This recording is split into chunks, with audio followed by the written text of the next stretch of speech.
Recuerdo, como si fuera ayer, la primera vez que pisé estos viales. La gente, la brisa, el tacto de la piedra. Recuerdo subir esta cuesta, intrigado.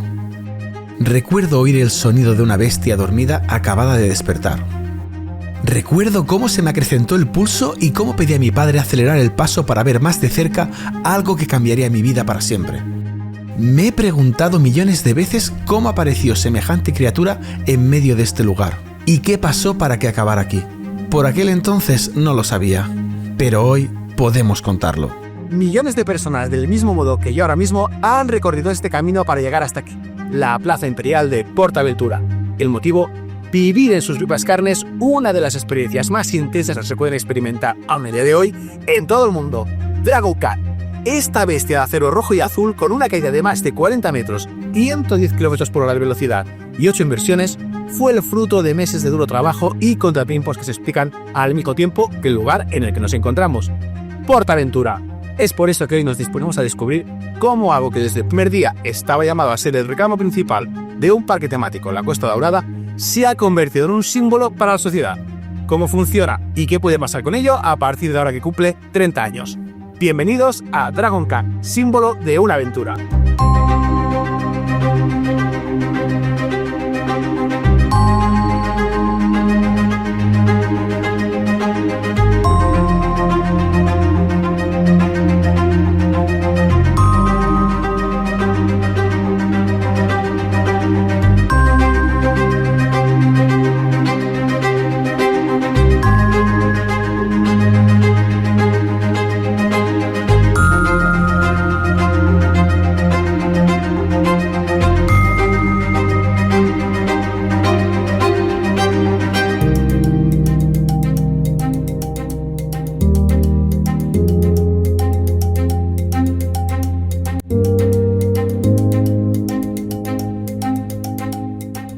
Et maintenant, je déclare Euro Disney officiellement ouvert.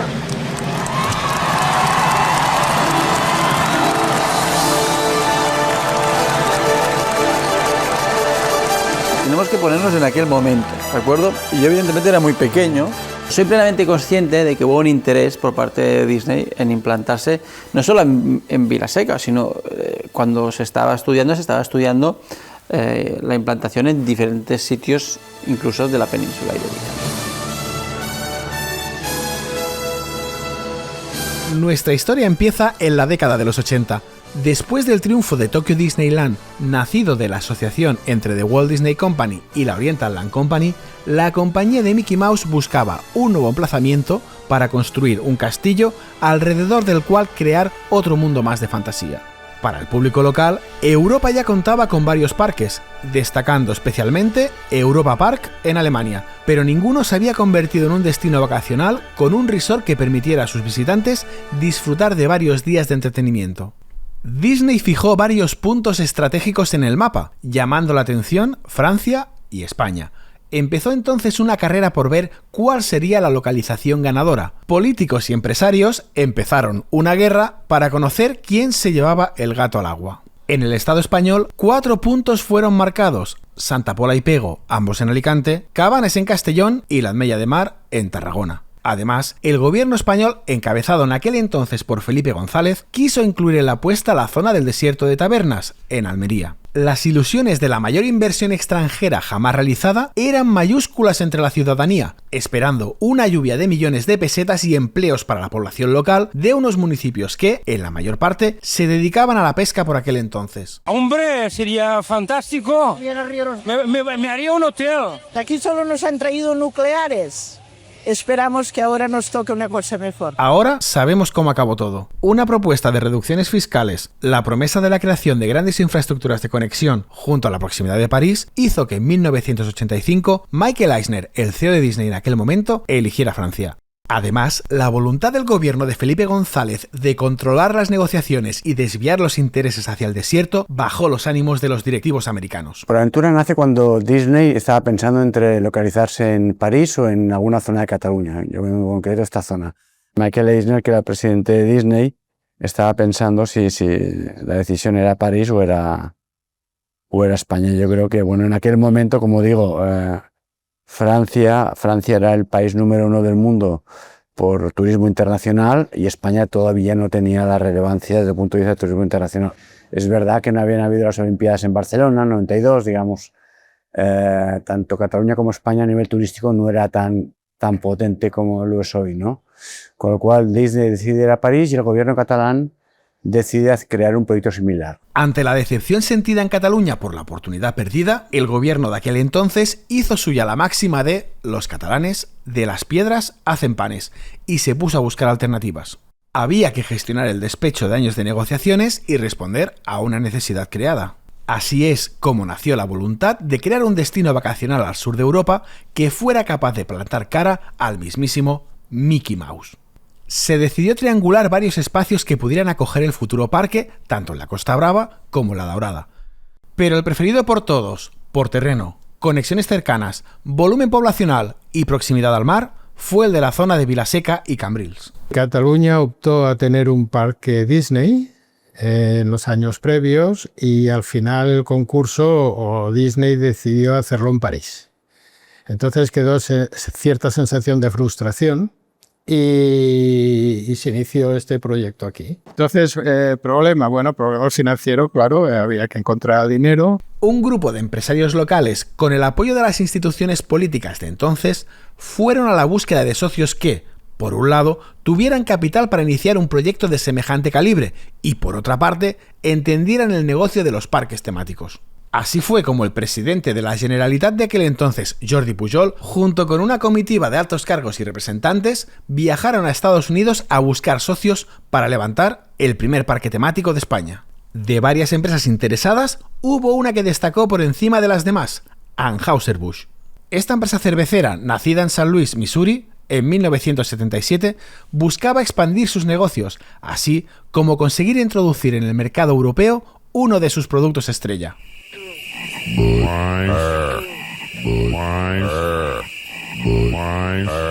modelo Anheuser-Busch pues era un modelo donde lo que hacían ellos, construían un parque temático, tenían la cerveza Budweiser, construían una cervecería y también tenían un desarrollo de real estate. Y aquí un poco la idea era la misma, que de hecho hay, evidentemente, lo que gestiona Caixa, que es la parte real estate. La cervecería no llegó, aunque como digo yo, introdujimos la cerveza Budweiser en España, a través creo que fue de lo que era SDAM, que era Bimbo, una gran experiencia. Aunque hay que decir que al proyecto catalán no le faltaron novias. Hoy en día sabemos que, además del interés de Anheuser-Busch, otras compañías importantes también querían el proyecto para ellas. La conocida Six Flags también asomó la nariz, del mismo modo que lo hizo la Music Corporation of America, o MCA, empresa propiedad, entre otros, de uno de los eternos aspirantes a aterrizar en el sur de Europa, Universal Studios. Aún así, las conexiones del entonces consejero de la presidencia de la Generalitat, Lluís Prenafeta, con el delegado del grupo Bush en España, Lluís Lluvià, contribuyeron a que Bush tuviera cierta preferencia.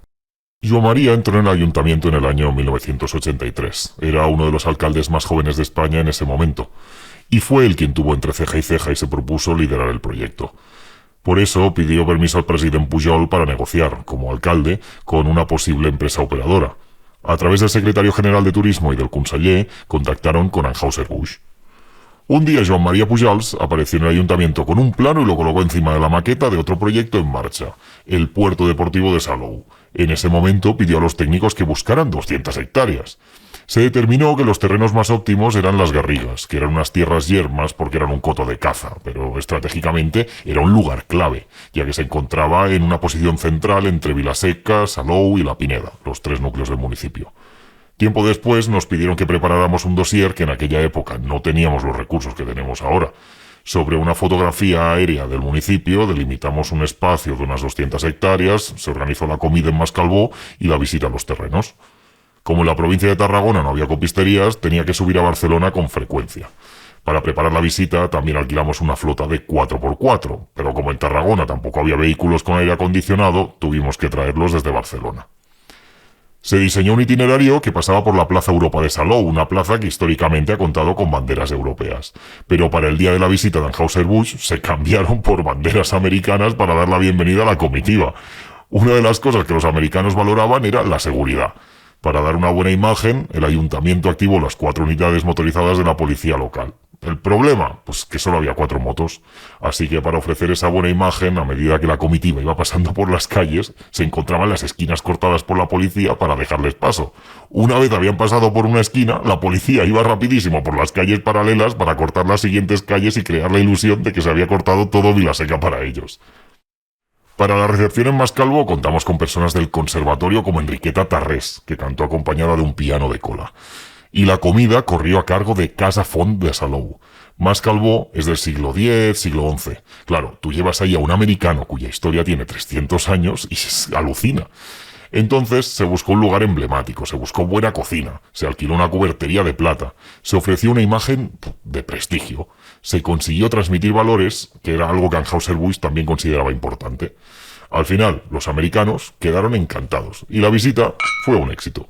Después del éxito de la visita, meses de negociaciones sucedieron. Preparación de los acuerdos, redacción de documentos, pactos entre políticos y empresarios, hasta que en el verano de 1988 se hace oficial que Anheuser-Busch invertirá como socio único en la construcción y explotación de un parque temático en Vilaseca. Ya en el otoño de ese mismo año se presenta el proyecto de ley y se prepara el terreno legal para poder desarrollar en los siguientes meses la construcción del parque. Y había cierta prisa, ya que se quería inaugurar para la primavera de 1992, justo antes de los Juegos Olímpicos de Barcelona. No había tiempo que perder. Busch Gardens marca las líneas directrices de cómo se gestionará todo el proceso. Más allá del departamento financiero y de marketing, se crearán varios equipos que englobarán el proyecto. Construcción, encargados de levantar el parque. Explotación, encargados de gestionar el parque una vez el equipo de construcción finalice sus tareas. Y tematización, un departamento dentro de construcción encargado de dar alma y convertir la visita al parque en una experiencia lo más inmersiva posible.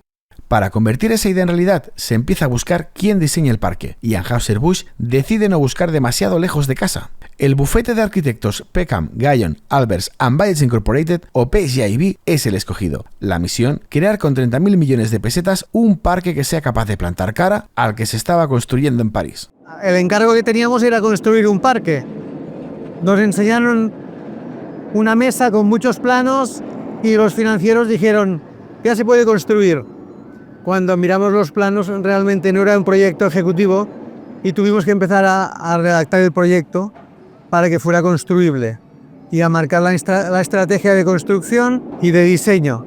Y después el problema también era tecnológico, o sea, no había profesionales aquí, no había habido nunca un parque de atracciones, quitando el Tibidabo y quizá algún sitio más, pero de una entidad mucho menor y de una tecnología mucho más baja. Un parque de atracciones tipo Estados Unidos, pues no existía, ¿no? Entonces, para encontrar gente o profesionales capaz de participar en este proyecto, pues se hizo dos cosas. Lo que no se sabía nada se contrató, una ingeniería, un estudio de arquitectura que se llama PGAV, y que hizo el master plan, que hizo el diseño general del parque bastante bien hecho y con bastante detalle, adaptado a la parcela y a la orografía del lugar, y después se tiró de técnicos locales, cuando digo locales, algunos de Barcelona, algunos de Tarragona, que la verdad es que había una buena cantera, porque había gente que había trabajado en la industria petroquímica, había ingenieros de caminos, había arquitectos que habían trabajado, lo que es obvio que trabajaban haciendo casas, y al final se consiguió un equipo relativamente homogéneo. Evidentemente, muy importante fue Busch. Busch muy importante, y de hecho había un directivo de Busch, Vicavi, que estuvo con nosotros desde el principio, y nos ayudó muchísimo a organizarnos, a pasarnos un poco know-how de, como explicaba antes, del negocio, ¿no? de qué iba todo esto, ¿no? Pero a ordenarlo. Busch Gardens trabajaba con PGAV, ¿no? Es un gabinete de arquitectura de San Luis y PJB para mí fue la llave, la clave. We had worked for Anheuser-Busch during the entire design process, so it's my understanding that they insisted that we be here and in the execution so that they would be confident that it would be built like they imagined. Because they were our client, you know. It was the representation of a Busch Entertainment Corporation product, and so it had to uphold the standards of their products in America that we also designed throughout their history. And so we needed to deliver the BEC way. And we knew how to work with them. We knew the important things, we knew what questions to ask, we knew how they might see things. And so over the lifespan of the design phase, it was a great evolution to the final product. Meses después del anuncio, después de la aprobación de leyes, de la creación de lo que se llamaría el Centre Recreativo y Turístic, o CRT, una entidad de la administración pública encargada para gestionar el proyecto, en septiembre de 1989 se crea un cercado alrededor de lo que será el futuro parque y se edifica una garita para hacer estudios topográficos. Busch está satisfecha y la Generalitat sonríe. Parece que los planes esta vez vayan a salir bien, pero ya se sabe que de la gloria al fracaso solo hay un paso.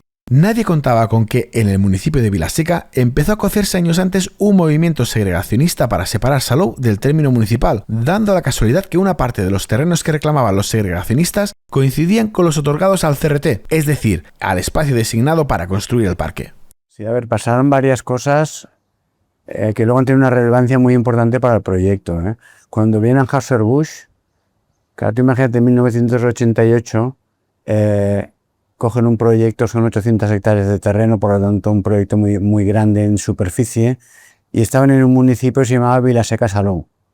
Y entonces, según empiezan a avanzar, pues ese pueblo decide segregarse en Vilaseca y Salou. En otoño de 1989, el Tribunal Supremo da por válida la segregación de Salou del término de Vilaseca, dejando de golpe y porrazo el proyecto del parque en el limbo. Busch ya no tenía que hablar con un interlocutor, sino con dos, y además, uno de ellos iba a tardar meses en constituirse y tener sus propios representantes. Los dos municipios empezaron una pugna por sus fronteras. Las obras se paralizaron. No se podía mover tierra sin los permisos de obras del nuevo y viejo municipio. Cada día que pasaba, Busch perdía 3 millones de las antiguas pesetas, unos 18.000 euros de los 90, y eso enfadaba a Gus Busch III, el propietario de la empresa. La situación acabó llevando a Busch a rescindir el ya firmado contrato de obras con la empresa constructora. A finales de 1989, Anheuser-Busch lanza un ultimátum: o los ayuntamientos de Vilaseca y Salou se ponen de acuerdo sobre los límites y terrenos del CRT, o se van con su inversión y su proyecto a otra parte.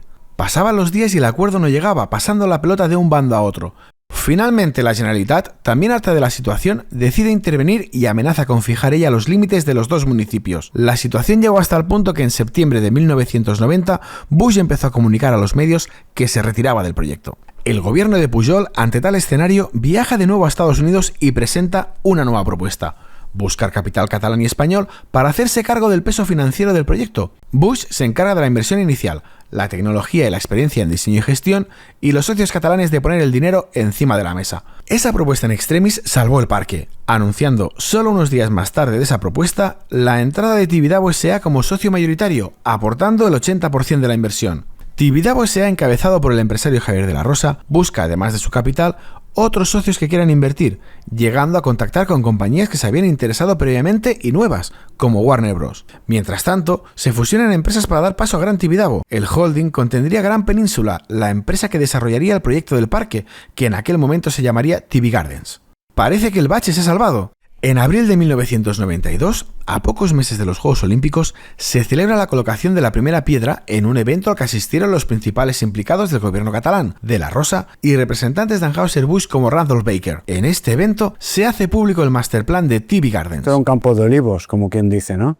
Cuando se estaba construyendo, con lo cual era difícil. Al final era el primer parque temático de España, con lo cual el concepto de parque temático no era muy conocido. Entonces la maqueta te permitía entender tanto la dimensión como qué consistía el parque, etcétera, etcétera, diferentes áreas. Cuando nosotros nos incorporamos al parque, había un master plan que había preparado de manera muy concienzuda el equipo de Anheuser-Busch, que era un equipo muy preparado, que tenía experiencia en parques, esto es muy importante, y trabajaban mano a mano con los arquitectos de PGAV, de San Luis. Este es un equipo de arquitectos que había construido muchos edificios, muchos proyectos de diversa índole, pero eran especialistas también en parques, y ellos ponían todo el contenido y buscaban el hilo conductor de un parque temático, de atracciones, pero un parque temático. Ellos se presumían de que eran parques de realidad y querían construir siempre realidades concentradas en un parque. Ellos decidieron el tema de las distintas áreas y el layout que configuraba este parque. Un parque que es distinto de los de Disney, no es en forma de estrella, sino que es un parque circular con unos itinerarios muy determinados. Cuando entramos, esto era una hoja en blanco, y los de PGAV también construyeron en una hoja en blanco. Pero realmente la primera idea es cuando fui a Las Claras, es cuando vi la maqueta. Vi la maqueta en las oficinas de Gran Península, se llamaba entonces la empresa, Gran Península, y el consejero delegado entonces, el señor Vilarrubí, me hizo una presentación preciosa del parque sobre la maqueta. Y entonces lo acabé de entender. Todo este conjunto prepararon el layout con el master plan del parque, con las áreas, y era ir descubriendo en este itinerario los distintos mundos que ellos imaginaron. Pidieron información y una colaboración de expertos en China, en México, en el Far West, en el Mediterráneo y en la Polinesia. Ya tuvieron un storyboard de lo que tenía que pasar en cada una de las áreas. Y el hilo conductor que los llevaría a desarrollar cada edificio y cada elemento, incluso las atracciones, forman parte de esta historia que ellos inventaron. Well, the land is hilly, and so we had to find a way to get a train around a site at a very shallow grade. And then we had to create a lake, and we had to use the hill, and we knew there's petrochemical, and we don't want to see that. So we turned our back on that and designed it so that you could escape from your everyday life, to have that sense of suspended reality, so that you could escape and have a great time and forget that you live here in Spain. I mean, the process is an evolution. And so you start with what you think the program is, and you learn more, and you change the number of seats in a restaurant, and you change the number of restaurants and the number of shows, where the rides are. And each time we issued a significant change to a master plan, we put a number on it. And I believe it was Master Plan 21 that is built. And so that means over that course of 2 or 3 years, we significantly modified it 20 times in order to make sure that the folks at Busch Entertainment Corporation were looking at the right plan. Because if you're looking at a previous plan, that doesn't work. I mean, you have to know what the current plan is, because each of those people had input to why that plan is different. El master plan constaba de 3 fases e iba a ser un resort con residencias de lujo, campo de golf, espacio deportivo de alto standing y 3 parques. El primero de ellos nos llevaba a viajar por las civilizaciones y sociedades a lo largo de la historia desde el punto de vista de la exploración y la aventura. El segundo, una visita a unos estudios de cine con atracciones vinculadas a las películas de grandes franquicias. Y el tercero, dedicado a la exploración de las ideas que han hecho avanzar a la humanidad y la educación como eje fundamental y vehicular. Conèixer avui el futur. En el Parc de la Ciència.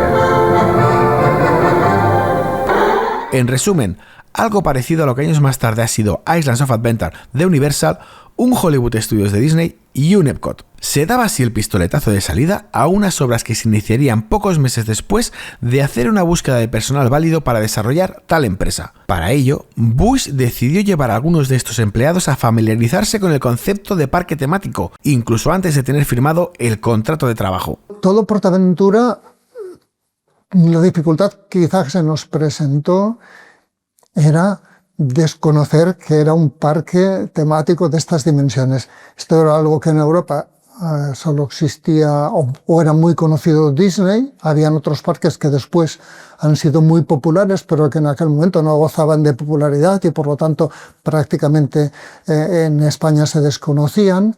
Y entonces el encontrarte con un proyecto cuyo objetivo final te costaba un poco entender, pues suponía una dificultad. En cuanto visitamos los primeros parques y vimos de qué se trataba, y cogimos el gist, ¿no? Entonces, bueno, esto ya es más fácil, ¿no? Es que teníamos todos una curiosidad tremenda. O sea, era porque todo el mundo estaba alucinado. Nadie sabía dónde se había metido, ¿entiendes? Y queríamos tocarlo, queríamos verlo, queríamos tal. Y entonces ese fue un viaje corporativo, fuimos la tira de gente y no sé qué. Se portaron muy bien, los americanos se portaron muy bien, la gente de los parques hay bastante solidaridad, ¿sabes? Se ayudan. Y bueno, y fue bastante ilustrativo y a partir de aquí, solo con 1 o 2 personas, hice 15 viajes por todos los estados, Utah, California, por todos los sitios. Todos hotel y parque, hotel y parque, hotel y parque. Por lo tanto, en aquella época yo era un empollón en tema de parques. En un año me hicieron un profesional. A partir de ese momento, las obras avanzaron a un ritmo escandalosamente positivo. Les obres del Parc TV Gardens a Vila-seca i a Salou es fan al ritme esperat i es preveu que a començament de l'any que ve ja hi haurà construïdes algunes instal·lacions. Si tot va com fins ara, TV Gardens podria obrir les portes per la primavera de 1995. La gente desde abril que lo inauguramos no ha parado, veo que hay un gran movimiento y realmente el Consejo nos vamos muy satisfechos de ver de que se está cumpliendo a rajatabla los planes previstos. Mientras que en Cataluña se movía tierra y se adecuaba al terreno, en San Luis ya terminaban la última de las 21 versiones que tuvo el master plan del parque. Los contratos con manufactureras se firmaban. Parecía que todo volvía a su cauce habitual, o casi todo. Una sentencia judicial condenaba a Javier de la Rosa por apropiación indebida. El proyecto queda financieramente tocado y se fuerza una venta de la participación de Gran Tibidabo en Gran Península, entrando así nuevos socios.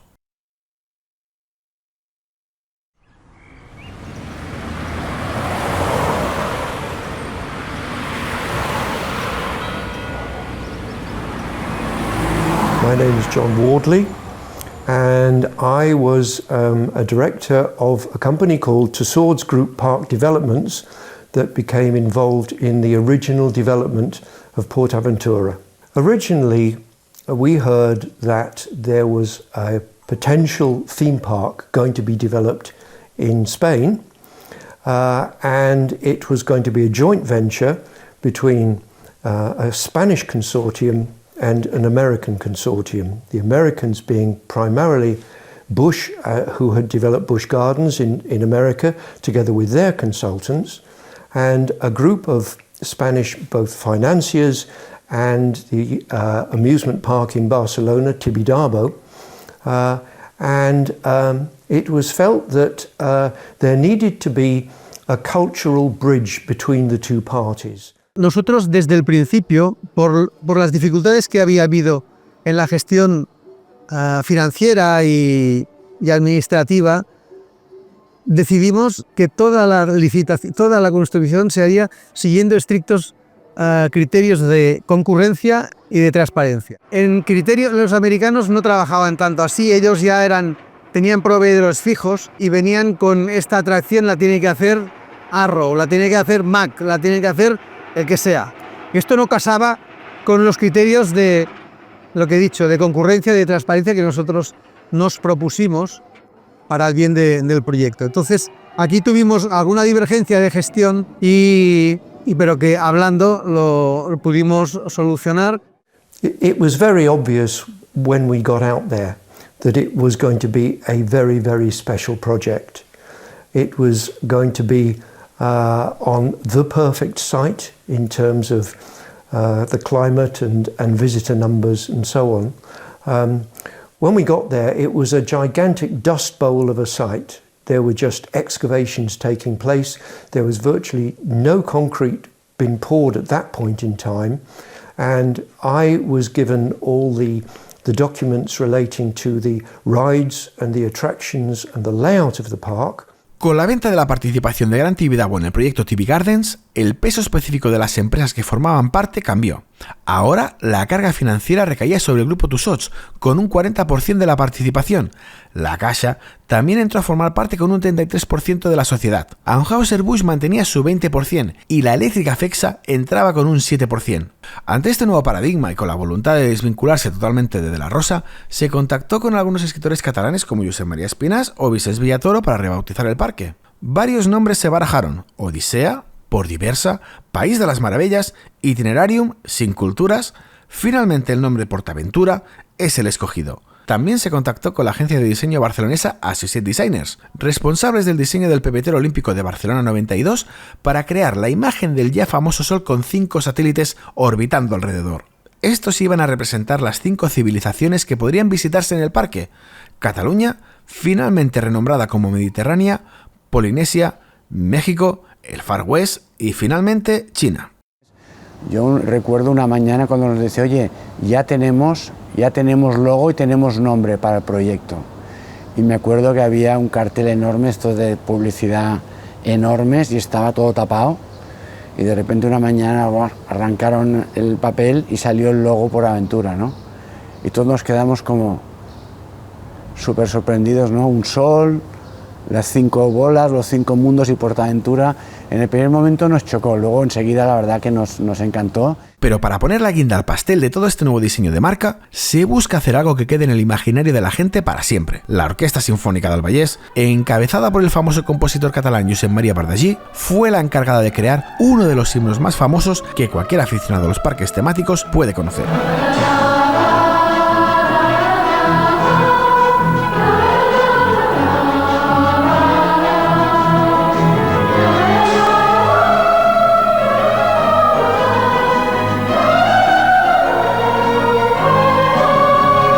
Con todos estos cambios listos, solamente quedaba anunciar a la sociedad el nacimiento de esta nueva marca, que acompañaría al parque hasta años más tarde. TV Gardens ja és història. Nace PortAventura. Hem de començar a oblidar el TV Gardens. El gran centre recreatiu de Salou i Vilaseca és, a partir d'avui, PortAventura. Estábamos el equipo de construcción de PortAventura, que era un núcleo. Bueno, primero era...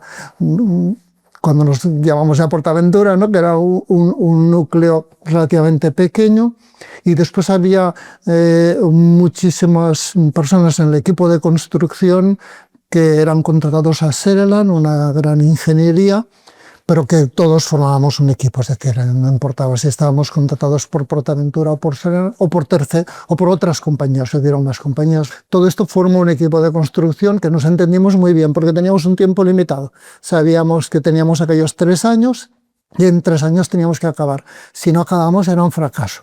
Si acabamos nos llevábamos la gloria.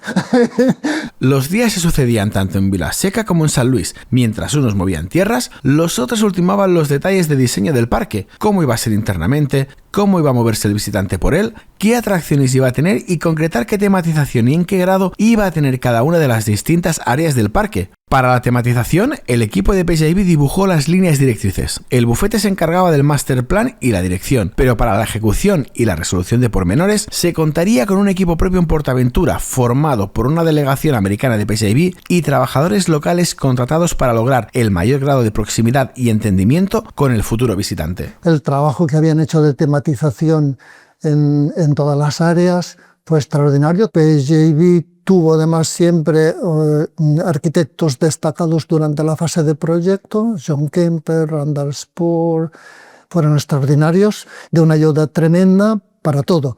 Y sobre todo también para el equipo de tematización que fue dirigido por Ana Huente. We were here for art direction, meaning there were drawings and always there's interpretation about how to implement those. And so we had a revolving team of 4 or 5 people. 2 of us lived here for the 2 years. And our job was to solve problems that were unforeseen in the design phase and solve them in person by creating sketches and drawings to fill in the gaps or the unknown surprises. PJV was responsible for the design before construction. When construction started, Anawante was hired as the person to oversee all of the theming in all of the nodes. And so we worked with her in each and every node. I worked with her personally here in China, as well as other experts from Catalonia that were a bonsai expert that had a landscaping knowledge about China to help us place rocks and trees and all of those things. Now, she was the head of the thematic department that was the construction side of theming. So there was architecture, there was rides, there was site work, there was, I don't know if there were shows, and so she was under the architecture division, I believe, as the leader of the theming department.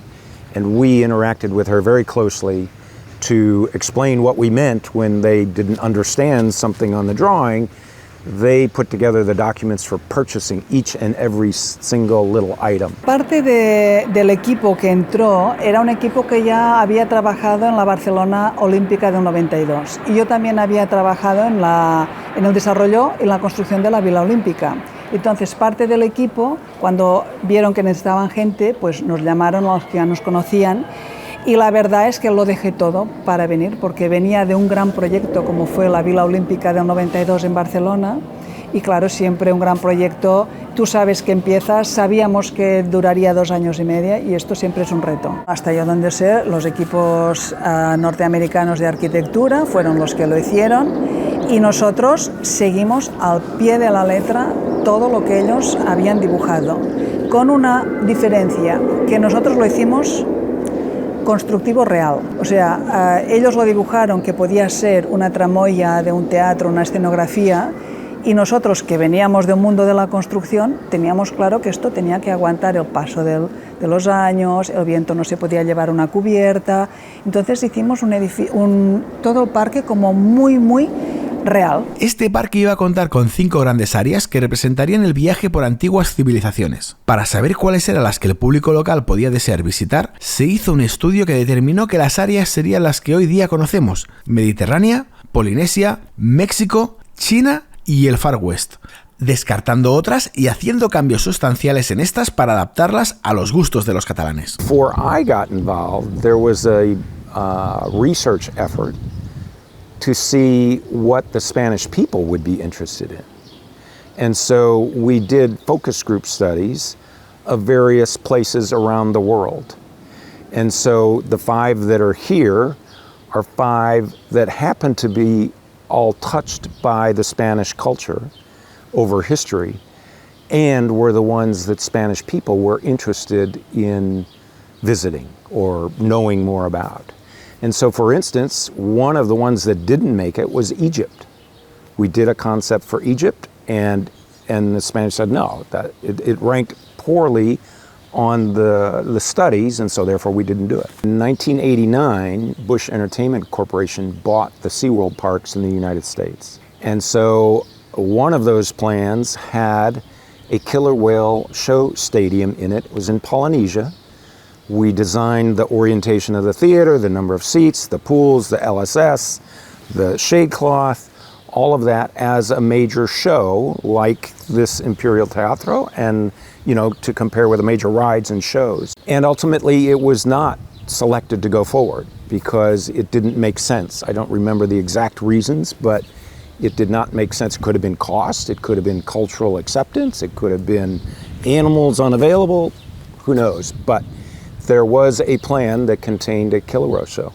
Todas estas áreas contaban con un libreto en el que se situaba al visitante en un momento histórico para narrar una historia en la cual cada persona que pisara esa zona se viera inmerso. Por ejemplo, en el Far West se viviría un eterno 4 de julio en Penitence, un municipio ficticio creado para el parque. En este municipio se darían distintos eventos ese día: bailes en el salón, un atraco al banco, un duelo en plena calle que acaba mal o una carrera de carretas entre las principales familias del pueblo para quedarse con el máximo de tierras que llegaría pocos años después de que abriera el parque. Fue muy interesante porque los propios arquitectos tuvieron como un script de cada una de las áreas de su historia, ¿no? Y por ejemplo en el western representa el 4 de julio de 1876, que están celebrando a los 100 años de la unificación de Estados Unidos, ¿no?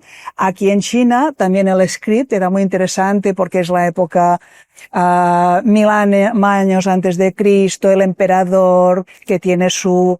O sea, los arquitectos pudieron diseñar porque alguien explicó que había llegado el emperador chino en este pueblo porque tenía su vivienda, o sea, su palacio arriba, y aquí en el puerto había el junco, y por tanto ellos iban dibujando o creando a partir de este script que alguien creó. Like all of the nodes, we tried to stay true to the culture and the time period that we selected to represent the physical embodiment of the program that would make a successful park. And so we, the theming, the materials, the textures, the surfaces are all taken from real places around the world so that they would be authentic. And so we took it through the drawings, and then when we got here, Anna's team added to that by finding the materials and the rocks and the trees and the benches and the dragon, the food dogs and all of those things, even the dragon tiles on the roofs. So it was a collaboration during the construction phase. Once the project was to become a reality, I know that some experts were consulted over here. I remember working with a bonsai expert about this very garden, about the placement of trees and the rocks. And so there were experts brought in after the design was substantially complete, and we were making tweaks. You know, we didn't change the border of the planter, but we changed the plants within it. Se hizo un esfuerzo importantísimo en traer cosas de cada país. Por ejemplo, por las tejas, digamos, de los tejados de China, eran de China. O sea, al final se intentaba que todo tuviese la máxima autenticidad, ¿no? Claramente, ¿no? Y eso realmente se nota. Teníamos libros chinos de parques chinos existentes, además de los dibujos que dibujan estupendamente bien los arquitectos, y había también un equipo distinto a los arquitectos que hacían todos los detalles de elementos, el equipo de Susan Session. Eran un equipo que dibujaba también estupendamente, que se dedicaban al mundo del teatro y dibujaban súper bien, pero nosotros compramos una multitud de libros chinos y para entender, porque claro, nosotros lo encargábamos a un constructor normal o a un tío que fabricaba luces normales o mesas. Tenía que hacer nuestras mesas, no comprábamos mesas en el mercado, ¿no? Y teníamos que explicarlo muy bien, teníamos fichas, teníamos fotografías, colores, y además el responsable de mi equipo de China estaba encima de ellos, y el responsable de lo que es todo mobiliario encima de ellos, porque no queríamos que se desviasen ni un milímetro. Todo este proyecto contó con personas destacadas que dedicaron muchos esfuerzos a que PortAventura fuera una realidad. Una de ellas fue la persona encargada de dirigir la delegación americana de PJB en Vilaseca, Bill Castle. De su cabeza salió buena parte del parque, y sin él probablemente PortAventura hubiera lucido distinto. Y ahora un equipo con arquitectos propios y dibujantes propios que hicieron un trabajo extraordinario definiendo la tematización con mucho detalle. Por parte de PJB, creativo que trabajó increíble es Bill Castle, extraordinario. Bill was the creative leader. There were managers like Randy Spur and Paul Kupferberg that contributed to the process of getting it through design. But Bill was the creative director, along with Fred Guyton, the owner of the company. And it was clear, it was his baby, it was his creation. And it would have been at least the second park that he was master planning, maybe the second park from scratch, meaning Busch Gardens Williamsburg came before it. He was the guru of theme park design and layout and programming, and so it was Bill's stamp, had the biggest stamp on the project. He's an emotional guy. He gets very excited about cool ideas. He was a pleasure to work with to help create that vision on paper so that it can be built and transfer to the people that use that vision. Bill Castle fue el responsable de tematizar todo el área de China, encargándose de crear una historia alrededor de la China imperial, con una gran plaza que dividiría los dos espacios principales, el Gran Teatro Imperial y la Gran Montaña Rusa. And so we spent a lot of time understanding what piece of architecture in China could fit what we need here in the node. So in China, it was meant to be a cross-section of Chinese culture, from the coastal waterways and the junks down low to the nomadic culture and the Mongolian encampment at the base of the wall, and then, of course, the Great Wall that leads up to the Imperial Plaza and the high level of architecture that deserves to be at the top of the hill, along with the major coaster and the major theater, in a very formal and symmetrical way, woven in with dragons and 9 dragon walls and foo dogs and all of the things that are representative of the culture. And dragons are a very important part of the Chinese culture, and even the colors. The red color is a sign of luck, and the gold and the green are a sign of imperial royalty that we learned, if we didn't know it already, and employed in the designs to make it as realistic as possible. But this architecture, this formal imperial architecture, made a great entrance to a theater that we really didn't want to see the theater. We wanted to focus on the architecture so that when you go through the door of something very fancy, you have a great experience. And so there is no shade structure like that one in front of a coaster in China, but we took the architecture and adapted it to serve the needs of this project. Esta tematización, como en todo proyecto, también contó con dificultades inesperadas. Nos quedamos sorprendidos porque cuando se hizo el trato con las empresas chinas, llegaron todo el material, pero solo llegaron las tejas. No llegaron los remates especiales de cubierta que hay, que son figuras, que son dragones.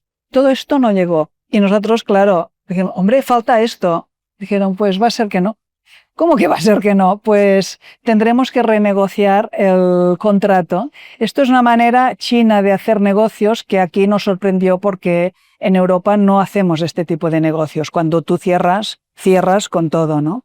Y bueno, tardamos mucho tiempo. Estaba todo terminado y se veía que faltaba esto. Tardamos tiempo, pero al final llegó pagando más, claro. Anem a veure quan val aquesta teulada xinesa. Val 4.620.000 pessetes. Trajimos ambas, las de color gris aquí en la China Baja, en el pueblo, digamos, y las de colores vidriadas que teníamos amarillas, verdes y azules, porque son los colores de la nobleza, pero sobre todo el amarillo es el del emperador. Y las compramos, no solo las piezas, sino todos los remates de los techos, todas estas piezas tan preciosas que ahora he vuelto a ver. Todas llegaron de China, sí. Pero probablemente el giro más inesperado apareció con la que iba a ser la gran estrella del parque, la Gran Montaña Rusa, siendo el reclamo principal para el visitante y generando curiosidad desde antes de la apertura, ya que su construcción podría ser vista desde el exterior.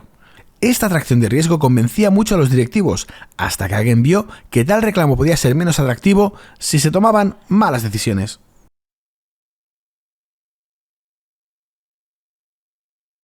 I did have reservations about a number of different issues, partly the layout of the park and also some of the rides. A number of contracts had already been signed.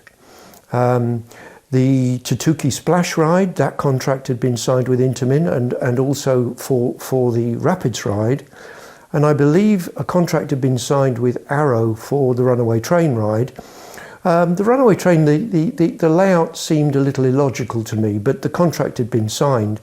But they hadn't signed the contract for what was going to be the star turn of the park, which was the big roller coaster. The idea was the coaster was going to be put on the highest point of the park and was going to be seen from miles and miles around. So it had to be big and it had to be high and it had to be spectacular as well as very, very thrilling.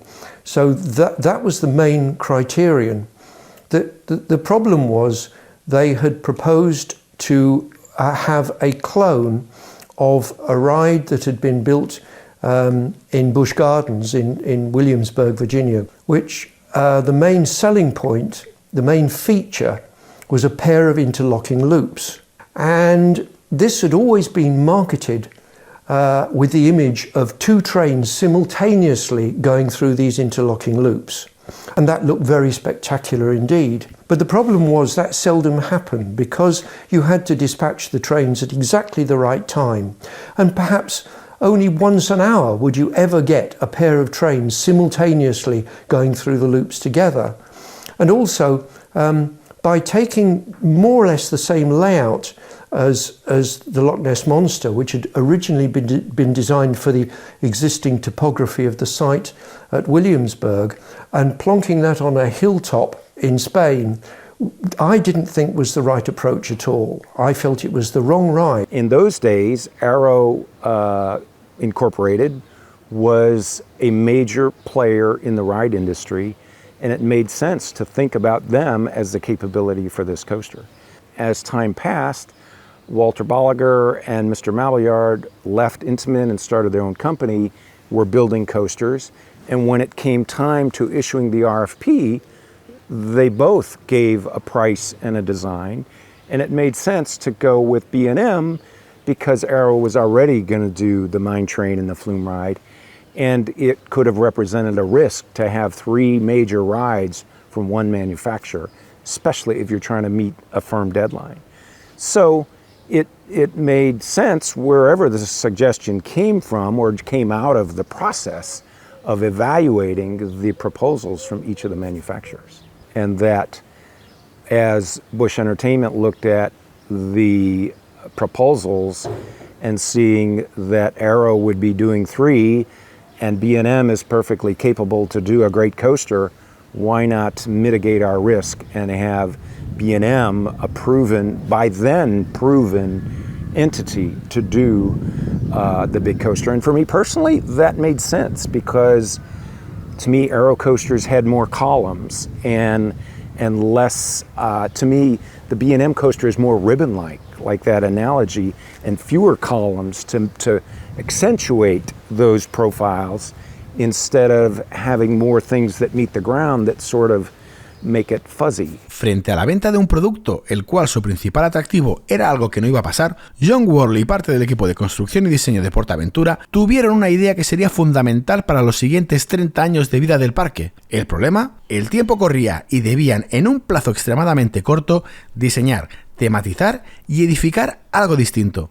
Y aprovechando que el Pisuerga pasa por Valladolid, algo ambicioso que fuera el reclamo principal del parque, no solo a nivel catalano o español, sino mundial. Bueno, ellos en aquel momento habían construido en Alton Towers una montaña rusa. Estuvimos en la inauguración de esta montaña rusa, la Nemesis, y ellos estaban satisfechos de esta montaña rusa. Entonces ellos abogaban para que fuera el diseñador y constructor. We had just built Nemesis at Alton Towers with B&M, and it was very, very successful, and we had no mechanical problems. It was a beautiful piece of engineering, and I felt that we could probably achieve a world record number of loops or inversions using the B&M product and produce a better ride. So as part of my report, I said I felt it was important that they should not sign that contract for the Arrow product, and instead I contacted B&M, and I didn't have very much time because it was necessary to start building. I said to B&M, do you think that you on this particular site in Spain would be able to produce a roller coaster with a world record breaking number of inversions? And Bolliger and Mabillard said yes, and we had to work very, very fast indeed. PortAventura approached us and said they want to build a coaster. They gave us what they wanted for the coaster. I think it was in 1992 or 1993. We did many coasters. I think we did Kumba at Busch Garden Tampa. We did Nemesis at Tantan Tower. I don't know if it was Ray Barrett or John Wardley contacted us. They wanted to build a coaster there. And of course, I think we were enthusiastic about that, and they were enthusiastic about it. So. La mayor novedad que incorporó el Dragon Khan fue el número de loops en su época. Llegó a ser la atracción, el roller coaster con más inversiones, 8 en concreto, 8 loops, pues superando a la Kumba, que era una atracción muy gemela de Bolliger & Mavilar, muy similar. Y incorporó este octavo loop, y la altura del loop vertical también creo que fue récord mundial en su tiempo. Así es como el equipo de construcción de PortAventura dio un golpe de efecto al proceso de creación del parque para su gran montaña rusa. La manufacturera elegida para romper todos los récords de caída e inversiones establecidos hasta el momento en el mundo sería la suiza Bolliger & Mavilar, una empresa no excesivamente conocida en aquel momento, puesto que no tenía ni 10 años de experiencia construyendo montañas rusas. Pese a ello, sus estándares de calidad, fiabilidad y seguridad eran un aval más que suficiente para confiarles un proyecto al que se le acababa el tiempo. Our task was to first design a layout, prepare a layout. There was one requirement or two requirements. One was the number of inversions, to have 8 inversions, and there was an idea about interlocked loop. What we at B&M want to create, and I think John Wardley wants also to create, is an emotion for the guests which go on the ride. So we are not working on a sculpture in a park, but more on an experience for the guest. The park indicated what they wanted, and we did drawings, what we call layouts, and then the layouts are always discussed with the customer, with John Wardley. And John Wardley said, okay, can you make that modification or the other modification? And I think it's a teamwork. We work together for the layout. I think John Wardley has a lot of imagination. He knows what he wants to create, experience, emotion for the guest. And I think working with John Wardley was fantastic. Como en todo proyecto, pese a que ideas desbordantes nos pasen por la cabeza desde el minuto 1, siempre hay que tener un plan B, o como en el caso de la montaña rusa. We did 6, I think they are numbered A to F. The last one was F, and I think the layout which was chosen was D. So we did many, and I think it took certainly about 1 year to decide the layout. But I would say this work, creating the layout, is the most important. The rest is only mechanic, structural work. But creating is imagination. Like in music, I think you are creating a symphony. It's different elements which will be experienced by the guest. And you have to think about the experience. Yes, there was changes. I think in the first request there was interlocked looping. It was decided at a certain time it's not the sculpture which is important, but the experience. I think what the people will experience when they ride the coaster. Poco a poco el proyecto con el plan E para la gran montaña rusa iba cogiendo forma. Detalles al recorrido se iban añadiendo y las tecnologías de diseño aparecidas pocos años antes permitieron dar un salto adelante en cuanto a optimización de los tiempos, las prioridades, que tuviera récords mundiales y, por supuesto, que fuera cómoda y segura. No, it was not breaking new because computer-aided design was already existing since many years. But I think what you see here is the final stage of a layout. I think the layout was created on the drafting board, and I think there was many design and calculation, because when we design something we have to think about the g-forces, about acceleration, about speed, about the variation. Again, it's what are you creating for the guest? And when a layout on the drafting board was, I felt it was sufficiently good, then we put it on the paper. Our company developed both sides. I think was the train and was a restraint system. We wanted that the people or the guests feel comfortable in the seat. So there need to be a lot of space. I think they were able to move the feet. The comfort of the seat was very important. What we wanted also to create is a very smooth ride. The reason we built that box beam where we know the precision to the millimeter. I think as a designer, you think always safety. I think you wake up safety. Everything you do, you are thinking safety. Safety first. Y como la seguridad siempre es redundante y es lo que va por delante en la industria de las montañas rusas, Bolliger & Mavilar se tomó muy en serio este aspecto. Una vez se construyó la atracción, supervisaron de cerca el paso previo a la apertura de la montaña rusa, los ciclos de prueba. Había un supervisor de Bolliger & Mavilar que estuvo todo el tiempo con nosotros desde el primer lanzamiento de trenes hasta el final de las pruebas. Incluso queríamos conocer el comportamiento de los trenes con diferente distribución de cargas, en vacío, en carga total, y recuerdo que compramos unos bidones de agua con forma de torso humano que se llenaban de agua una vez sentados, y con esto podíamos jugar con diferentes cargas y comprobar los comportamientos de la atracción. Y en todo el tiempo estuvo un supervisor de Bolliger & Mavilar con nosotros. Después de un plazo inferior a 2 años, la construcción de la principal atracción del parque fue una realidad. Desde el diseño y el movimiento de tierras, pasando por la colocación de las columnas, las vías y la estación, el proceso ya encaminado fue, para muchos, un paseo. La verdad es que fue muy fluido, muy fluido. Tuvimos soporte de ellos en todas las fases, en todo momento. Durante la construcción estaba un supervisor en el parque que es tanto supervisando el montaje del track como para la recepción de los trenes, la puesta en marcha. Estuvo soportando también el entrenamiento de los operadores y en mantenimiento estuvo con nosotros implantando todo el plan de mantenimiento durante una buena temporada. Después, ya con la atracción transferida, cada vez que teníamos alguna duda, algún cuestionamiento, siempre tuvimos el soporte inmediato de Bolliger, llamábamos a Suiza, y en concreto Monsieur Mavilar se desplazó al parque varias veces para asesorarnos in situ. Fue muy fluido.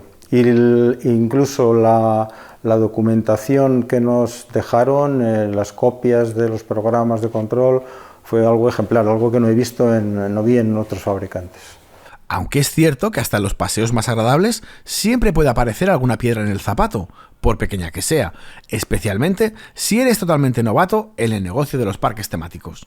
Donde más problemas tuvimos fue con el conocimiento del sistema de control. Dragon Khan tiene doblados todos los sistemas de control en el track, o sea, sensores de proximidad, de presencia, etc. Y envía estas señales a dos autómatas, a 2 PLCs.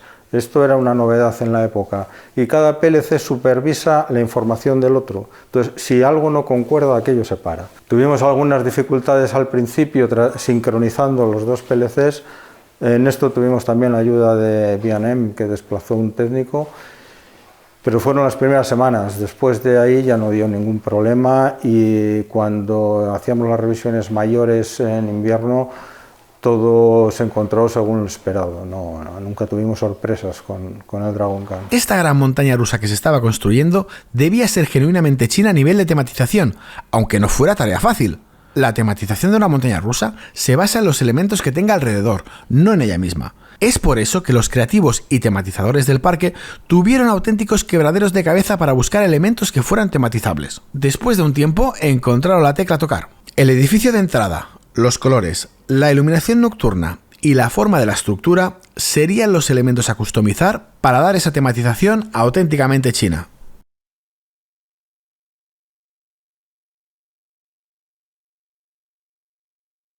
Fue muy interesante porque venía diseñado que unos carteles, unas letras, pero nosotros decíamos, no podemos hacer símbolos chinos sin saber qué significan. Y entonces, por medio de unos conocidos, nos pusimos en contacto a una profesora de pincel china, que era profesora en la Escuela Lisana de diseño, para que la gente, los pintores, aprendiesen a mover el pincel. Y entonces ella vino aquí, le explicamos como pudimos cada edificio, lo que representaba según el script que teníamos, ¿no? Aquí venden petardos, este edificio era un espacio de orquídeas, ¿no? Y entonces aquí tiene que haber, allí hay un puerto, y entonces ella lo pensó y nos vino con una propuesta de textos, nos los dibujó, que aún tengo en DIN A3, nos los pintó, y luego lo encargamos, pero bajo su supervisión, a los pintores, y ella perseguía porque cada pieza fuese perfecto. Este de aquí, por ejemplo, habla de oír música desde el jardín de las orquídeas, pero ahora sí que puedo hacer una foto y asegurar que lo que me dijo aquella profesora era, porque en aquel momento no sabíamos lo que ponía, no lo sabíamos. When you design a park, you put a major attraction in the back so that people hopefully take their time to get there, enjoy it, and take their time to get out, and it creates a long length of stay and a satisfied customer. So it is natural that we would put major attractions in the back of the park. And in this case, we designed it so that that's at the top of the hill and that it focuses back towards the rest of the park. And so dragons being an important part of the culture, the coaster evolved from a ribbon dance where, you know, you see the Chinese dance with the ribbon on a stick and you get those flowing lines just like a coaster, to the idea that the coaster could be shaped like an opening flower and that the loops in the coaster could be representative of a flower. What ultimately took place was the dragon shape, that there's a dragon on the hill overlooking the park, and that the parts of the coaster create that abstract image of the dragon, and thus the comment about the lighting, the waking of the sleeping dragon. Tenía una iluminación muy bonita que no tiene, ¿no? Y ahora con LEDs y eso sería... Entonces la iluminación, estuvimos probando, haciendo varias pruebas por las noches, y eran unos focos que palpitaban, se encendían, se apagaban, y entonces John Kemper, que estuvo dirigiendo cómo tenían que funcionar los focos, nos decía, porque esto era el dragón que estaba durmiendo, ¿no? Y entonces la respiración del dragón. Bueno, estos detalles de palacios, casi todo existía, y teníamos las fotos originales, ¿no? Pero sobre todo tuvimos que dibujar porque tenían que reproducirlo y luego ponerlo en su sitio. O sea, lo más complicado aquí fue no tener el detalle, sino que alguien, un obrero, un carpintero, un pintor, hiciese exactamente aquello en aquel sitio. Este era nuestro reto. La cola teníamos los dos grandes dragones en la puerta de entrada, que representa que es un espacio muy importante si hay dragones, ¿no? Y luego pues todas las líneas de sombra, pusimos todas las decoraciones de las vigas de palacios que existen en Beijing, todas las vigas están pintadas. O sea, tuvimos bastante trabajo de detalle en todo lo que es el edificio para entrar en la atracción. La estructura fue fabricada aquí en una empresa muy importante aquí al lado, y la visitamos allí, e hicimos pruebas de pintura y nos parecía que el verde iba a quedar como más disimulado y solamente el carro, toda la vía era en rojo como un dragón, ¿no? Pero entonces nos dimos cuenta de que la visión de la gente es siempre contra el cielo. Y entonces decidimos cambiar a azul celeste.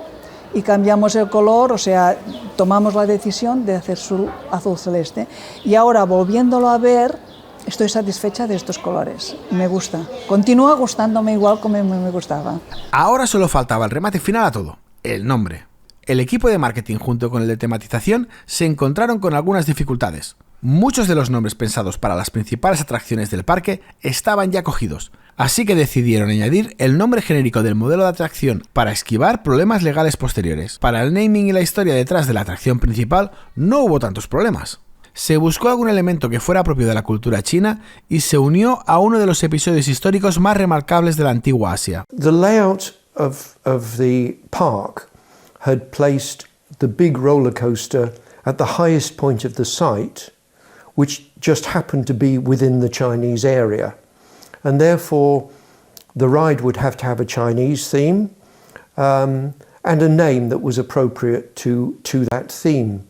And because of the rather sort of serpentine layout of the track, it was felt that it was suggestive of a serpent or a dragon. And I wasn't involved in the actual naming. That was being done in conjunction with the American theming people and the Spanish entertainments people and marketing people. They come up with the name Dragon Khan. Nosotros en tematización hicimos un pequeño comité y empezamos a poner nombres de todas las atracciones, poner nombres de los restaurantes, empezamos a poner nombres. Recuerdo que alguno de los nombres que pusimos luego ya existía alguna atracción en algún sitio del mundo que lo llevaba y teníamos que cambiarlo. Las mantenimos, por ejemplo, esto, ¿no? El Splash, el Flume, o sea, manteníamos el subnombre que indica qué tipo de atracción es, pero luego decíamos Tutuki Splash, Silver River Flume. De unos primeros nombres que pusimos, Krakatoa Splash. Este ya existía y luego pasamos a Tutuki Splash en la Polinesia, ¿no? Sí, el nombre tenía que ser como en catalán, castellano e inglés, pronunciable por todo el mundo. Teníamos los libros de China, o sea, nosotros veíamos nombres de la Polinesia, nombres de China, ¿no? Entonces, o sea, China, pues el dragón, el Khan, el Gran Khan, ¿no? O sea, mezclábamos nombres de los países. Dragon Khan es el esqueleto de un dragón, de aquí viene también el nombre, ¿no? El Dragon Khan representa el esqueleto de un dragón que en realidad era un príncipe que fue desterrado por matar a todo para quedarse con el poder, con el trono. Fue desterrado, se convirtió en un dragón, pero en lugar de un dragón bueno, que son los chinos, era un dragón que lo quemaba todo de venganza, tuvo una maledicción y se convirtió en un esqueleto. Y el Dragon Khan es el esqueleto del príncipe Hu. Después de ultimar detalles, ya estaba todo listo. El equipo de construcción se retiraba a medida que las obras iban acabando para ceder el espacio al equipo de explotación, que sería el encargado de gestionar el parque. Los últimos retoques se daban mientras la población iba viendo cada vez más el skyline que configuraría el parque. Y en medio de este skyline, destacando sobre todo lo demás, Dragon Khan. Las ganas de entrar al recinto eran cada vez mayores, hasta el punto de recibir visitas inesperadas. Bueno, sí, hay una que es curiosa o si no singular, es que durante la transición de las instalaciones del parque desde el equipo de construcción al equipo de explotación, en esa tierra de nadie, antes de la apertura al público en general del Dragon Khan, tuvimos una visita singular, que es el actual rey de España, que entonces era príncipe, Felipe, y bueno, subieron a la montaña rusa, prácticamente la inauguraron ellos desde el punto de vista de usuario. Entonces, bueno, no tuvo más trascendencia, pero no se dio demasiada publicidad. Yo creo que como era una visita privada, no había protocolo de la Casa Real o tal, ¿no? O quizá cuando eres príncipe no tienes alrededor toda la parafernalia, digamos, de protocolos y de cosas de estas, ¿no? Pero sí, fue una visita especial. Del mismo modo que en el fútbol se entrena para darlo todo en el partido, o en las obras de teatro se hace un ensayo general, en PortAventura también se decidió seguir esta lógica, invitando a personas en lo que hoy en día conocemos como soft opening, una apertura a un público limitado para que conozca de primera mano el parque. Así los trabajadores pueden ensayar y el parque detectar fallos de cara a la gran inauguración. Y como no podía ser de otro modo, todos los visitantes querían estar cerca y subir a esa gigantesca estructura que habían estado viendo crecer durante semanas enfrente suyo. Aquí se preparó el tema con tiempo, se trabajó intensamente, pero la verdad es que estuvo relativamente bien organizado, como prueban los hechos. Y las etapas se hicieron de libro, o sea, se formó un equipo de producción de explotación que era diferente al de construcción, que al final algunas personas de construcción pasaron a explotación, pero bueno, muy al final. Y se fueron cediendo las instalaciones construidas progresivamente al equipo de explotación, cosa que dicho así parece razonable y fácil, pero es muy complejo porque había centenares de actividades, de restaurantes, de hoteles, de atracciones, de teatros, de no sé qué, que era sofisticado entregarlos a los equipos de explotación, porque también se tenían que preparar, porque claro, tú se lo das y si no están preparados, no saben qué hacer con un teatro. Tienen que tener pues, sus actores, sus historias y tal, ¿no? Y se coordinó bastante bien, bastante bien. Hubo visitantes ilustres en esa transición de construcción, población, explotación. Después se invitaron a colegios de la zona, se invitó a colectivos gratuitamente, obviamente, para practicar el personal del parque, bueno, para practicar sin riesgo, obviamente. Todo estaba homologado, todo estaba hecho, contrastado, pero claro, tener miles de personas andando por allí dentro, los gestores, los que hacían funcionar el parque, tenían que saber qué hacer, ¿no? Y la verdad es que estuvo relativamente bien, no hubo excesivo estrés. Fue aquello que hoy se dice la sensación wow, ¿no? Me acordaré siempre cuando fue la primera vez, porque el parque abrió las puertas y lo primero que hizo el parque fue una jornada de puertas abiertas para los ciudadanos de Vilaseca y Salou. Me acordaré siempre, la primera entrada era para mí, yo tenía, pues efectivamente, hace 30 años, pues 13 años. Tenía 13 años y por mí era el primer parque temático que iba. Después, lo más similar era el Tibidabo. O sea, que no tiene nada que ver. Y entrar y decir, wow, ¿pero esto existe?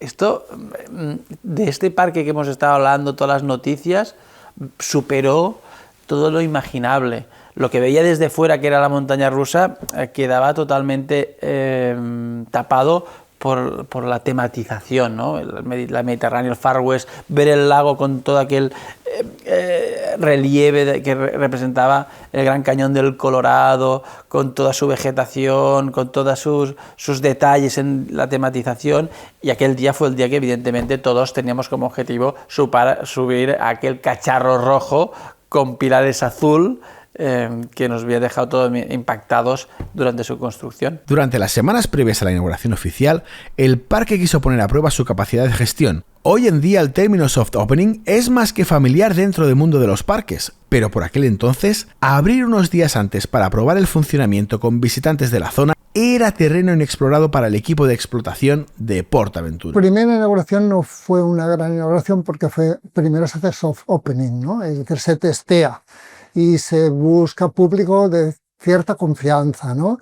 Familiares de los propios equipos que estábamos trabajando ahí, desde las empresas constructoras, instaladoras, que eran muchas, y los propios personas que estábamos en el equipo de construcción, directivos, etcétera. Es decir, fue un soft opening y por lo tanto sabías que la gente, el público que venía, eran amigos. Primero fue el 8 de abril que los empleados invitábamos a las familias. Y claro, las caras de sorpresa, de emoción y de ilusión, piensa que era algo único. Yo recuerdo que cuando nosotros estuvimos, para prepararnos, estuvimos en el parque de Anheuser-Busch, en Williamsburg. Pero claro, cuando salías de allí, venías aquí, el comparativo era el Tibidabo, que es un gran parque, pero claro, es otra cosa, las dimensiones son diferentes, ¿no? Entonces yo recuerdo que todo el mundo que estábamos teníamos una ilusión tremenda. Y bueno, aquello era pasión, era participar en un proyecto absolutamente innovador, icónico, único en España. Fue fantástico, la verdad, además un equipo muy joven, muy unido, con muchísimas ganas. Bueno, te destacaría la palabra sobre todo ilusión. Yo recuerdo cuando por las noches acabábamos tardísimo, nos subíamos todos al Dragon Khan y aprovechábamos a hacer un sube-baja, que digo yo, para sacar la adrenalina del día. Pero bueno, una etapa muy, muy bonita, la verdad que sí. Finalmente, el 1 de mayo de 1995, el parque abre oficialmente sus puertas al público. Una pequeña ceremonia encabezada por el presidente de la Generalitat, el ministro de Comercio y otras autoridades, así como las personas que habían formado parte del proyecto, precedieron a ese momento. Tampoco faltaron a la cita personalidades como Johan Cruyff, Josep María Flotats, Juanjo Puigcorbé o Maribel Verdú, entre otras muchas. El día que abríamos por la mañana tuvimos que ir poniendo letreros de PortAventura en las carreteras para que los asistentes, el público pudiera llegar, porque no había ninguna indicación, no habíamos tenido permiso. Entonces pusimos unos letreros un poco sui generis, después tuvimos una multa porque claro, no se pueden poner letreros porque sí. Por ahí estábamos poniendo casi letreros a las 6 de la mañana. I remember people being excited, delighted, enthused, awed, wowed. There was no culture for theme parks here in Spain like this. There was Tibidabo, but that's a park of attractions. This is a theme park. And so people were delighted and, very pleased and excited to be exposed to something new as a treat. It was built here in this part of Spain. Oh yes, I was present at the opening day. I think it's the best moment. I think during 2 years you start with creating the layout, and other people build the coaster, and then you have the joy to be present at the opening, to ride the coaster, to see the smile on the face of the guests. So I think it's the best time, yes. I think the quality of Dragon Khan was such, with the experience was such, that every new coaster was compared to Dragon Khan. And to be better than Dragon Khan was difficult. And I can remember standing by the Tatuki splash ride. The park was completely empty. We could hear, there was a huge crowd. We could hear them assembling at the main entrance. And then suddenly they were let in. And I can honestly say one of the most wonderful experiences of my life was seeing thousands of people coming in, and for the first time, the mystery of what on earth had been going on at PortAventura was revealed, and their expressions, they could not believe they were in such a magical place with incredible themes of China and Mexico and the Wild West. It was unbelievable. El proyecto nacido para plantar cara a Euro Disneyland era una realidad. Una realidad que había pasado de los 30.000 millones de pesetas de coste estimado a casi 50.000 millones, es decir, algo más de 300 millones de euros. Para la época, una cantidad ingente de dinero. Después de años, duro trabajo y algún que otro traspiés, por fin los visitantes podían vivir la aventura de su vida. Solo 3 meses después de abrir, el 12 de julio, PortAventura ya recibía a su visitante 1 millón, y las previsiones iniciales de contar con 2,5 millones de visitas parecían cumplirse. El proyecto era un éxito, pero no se podía bajar la guardia. Después de semanas de una intensa presencia publicitaria, el departamento de marketing del parque aún se guardaba unas en la manga para hacer su truco final. Bueno, hemos llegado. ¿Preparada para emociones fuertes? Hay que tener en cuenta que hay que echar la vista atrás. Estamos en 1996, entonces Europa en general no tenía grandes parques, ¿no? Había que irse a Estados Unidos o irse a otros sitios, ¿no? Y fue, yo creo, una novedad para toda España que llegase PortAventura, y había que vender eso, había que contar eso, porque la gente no estaba acostumbrada, ¿no?, a que en España hubiese un parque de esas características. A mí me sorprendió, ¿no? Yo cuando llegué y vi todo aquello, aquel despliegue que había, aquellos decorados maravillosos, aquella puesta en escena, me encantó, ¿no? Y disfruté mucho. Era una grabación a la que yo no estaba acostumbrado, porque fuimos allí para una semana, había que enseñar y mostrar y presentar todo el parque a través del programa especial en Televisión Española. Y entonces fue nada, pues hacer el atillo, irnos para Barcelona, conocer ahí a Michelle, que yo no la conocía personalmente, y fueron unos días muy bonitos de grabación, ¿no?, con un rodaje muy medido, con un equipo muy profesional, repartido cada día para hacer pues diferentes atracciones, y fue una manera distinta de ver un parque nuevo por dentro, y fue un privilegio, ¿no?, porque se estaban probando muchos juegos, estaban probando muchas atracciones, muchas cosas, y tuvimos la oportunidad de disfrutar, de compartir comidas, cenas con los trabajadores del parque, ¿no? La verdad es que tengo un bonito recuerdo de aquella semana. El famoso comunicador Ramón García fue el escogido para mostrar a toda España a través del programa Destino Portaventura la magia que se escondía dentro del parque. De la mano de Michel Early, Ramón nos mostraba el fascinante viaje que suponía entrar en cada uno de los distintos mundos y civilizaciones, así como subir a todas las atracciones para mostrar los atractivos de cada una de ellas. El departamento de marketing lo tenía todo planeado, pero no contaron con un pequeño detalle. Es curioso, ¿no? Ya puedo contar, porque el delito ha prescrito, ¿no? Hoy os puedo contar que yo no me monté, y no me monté ni en el Dragon Khan ni en ninguna cosa porque tengo vértigo. Entonces, claro, cuando a mí me plantean hacer este trabajo y me dice, bueno, tienes que montar en las atracciones, y yo digo, que no es una cuestión, es que no puedo porque me pongo malo, me muero, y justo era el Dragon Khan, y digo, esta es la mayor atracción de la que se habla en todo el mundo, y me queréis montar ahí, vosotros me queréis matar. Y de hecho, bueno, estuvimos hablando, y al final, no, tienes que ser tú, Ramón, como sea, ya buscamos la fórmula. Entonces, bueno, me fui para ahí, y me acuerdo que por contrato ponía eso, el artista no se monta en las atracciones. O sea, muy de Bilbao, pero no me pude montar, ¿no? Cuando llegó el momento de grabar, claro, era la atracción más esperada. De todo el programa era la clave, era mostrar el Dragon Khan.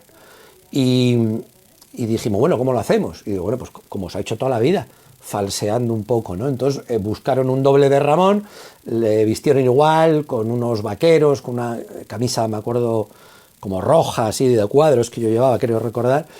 Y entonces yo entraba con Michel, el Dragon Khan estaba parado, yo me monto en la barquilla con Michel y aquello arranca, la cámara nos sigue y ahí se pasa por otro plano, cortan, paran el Dragon Khan, montan al doble y aquello hace, vamos, yo creo que hizo 2 o 3 viajes para tomar varias tomas, planos aéreos, en fin, todo, laterales, de abajo, de arriba, pero siempre un poco lejano para no ver qué era yo exactamente, ¿no? Y cuando hace todo el lío, paran otra vez, me vuelvo a montar yo en el Dragon Khan y recorren los últimos metros, la cámara me sigue hasta que frena. Y salimos de la barquilla, yo haciéndome ahí que estoy todo mareado, todo tal, y ya sigue la acción y la broma, ¿no? Porque al fin de cuentas todo era una broma con Michel a lo largo del programa. Pese a que Ramón García no fue de los valientes que se atrevieron a domar el espíritu del príncipe encerrado en el esqueleto del dragón, en los primeros 10 días 50.000 personas ya habían experimentado la furibunda emoción de viajar a 110 km por hora, cayendo desde 45 metros de altura y viviendo la ingravidez como jamás lo habían hecho. Dragon Khan sin duda había demostrado ser el principal reclamo del parque durante los años venideros. Tal fue el éxito de Dragon Khan que poco a poco se ha ido consolidando hasta estar presente en el día a día de millones de personas. Cuando la gente habla de PorAventura hay 2 palabras que definen PorAventura, una es Dragon Khan y otra es Buddy, ¿no? Al final todo el mundo se acuerda de Dragon Khan y todo el mundo se acuerda de lo de Buddy, haya subido o no haya subido a Dragon Khan porque no todo el mundo ha subido, ¿no?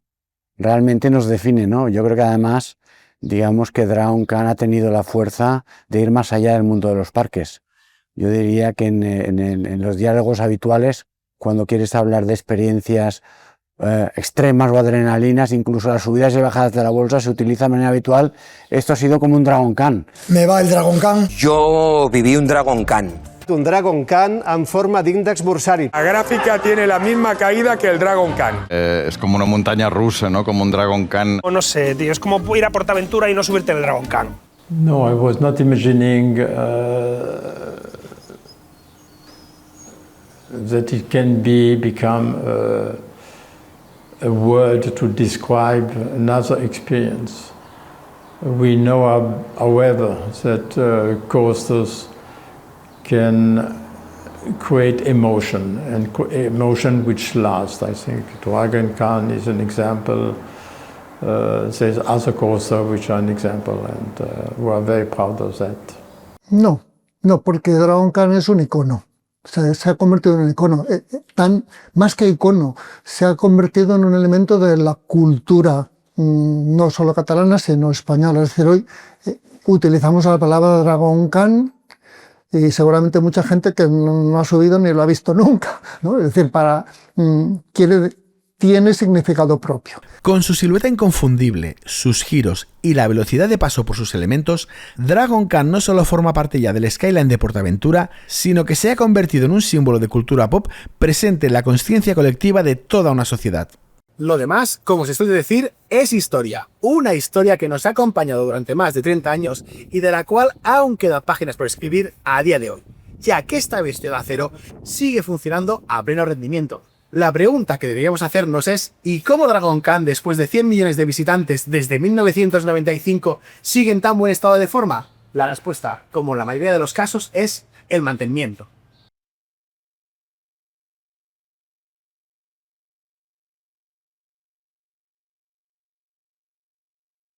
Dragon Khan es una atracción que dentro de su gama está considerada Sitting Roller Coaster, que es una montaña rusa en que la gente va sentada en el vehículo. Es una montaña rusa de acero, como todo el mundo puede verificar. Y luego, como características principales, o que la hacen diferente de las demás, en su día fue la montaña rusa con el loop más grande de acero, más alto, que es el primer loop de 38 metros, y luego el número de inversiones, que son 8.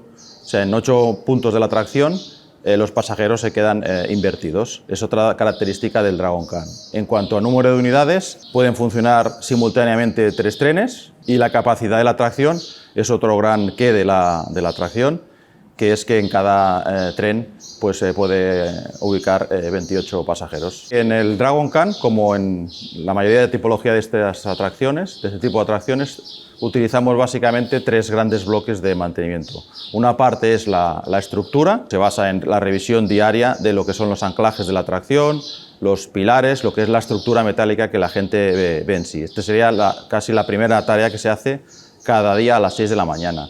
Luego hay un equipo que también es del mismo grupo mecánico, que realiza lo que es el chequeo de todos los sistemas mecánicos de la atracción, que súper resumido es el sistema de propulsión, que es el lift, que es el que lleva al tren en el punto más alto de la atracción, todos los sistemas de frenado que hay y los motores y los elementos, vamos a decir, mecánicos. Y luego, por último, cada día se realiza, nosotros llamamos una prueba funcional, que prueba el sistema en sí, o sea, es lo que sería el sistema automático, ¿no? Sería más la máquina, pues todos los sistemas de emergencia, los paneles de operación y las funciones de seguridad que tiene la atracción, que es básicamente pues, el sistema de bloques de los diferentes vehículos en servicio. Cualquier atracción hemos de tener en cuenta que transporta personas, ¿no? Y por lo tanto eso hace que técnicamente les tengas que prestar mucha atención. No llevamos sacos de cemento, llevamos personas en una atracción, por lo tanto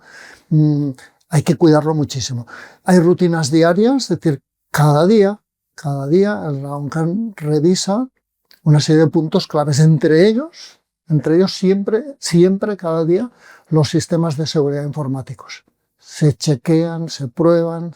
También, antes de abrir el parque al día, se hacen vueltas en vacío, lo hace el equipo de mantenimiento y cuando lo recibe el equipo de operaciones le da vueltas a la atracción para que no haya ningún susto. Pero cada día además se han hecho esas pruebas y después todo lo que son las comprobaciones mecánicas las hay diarias, semanales, mensuales, etc. Hay una serie de rutinas que se van laminando y obviamente el parque ahora cierra muy pocos días en invierno, antes cerrábamos más y había más facilidad, pero ahora en invierno pues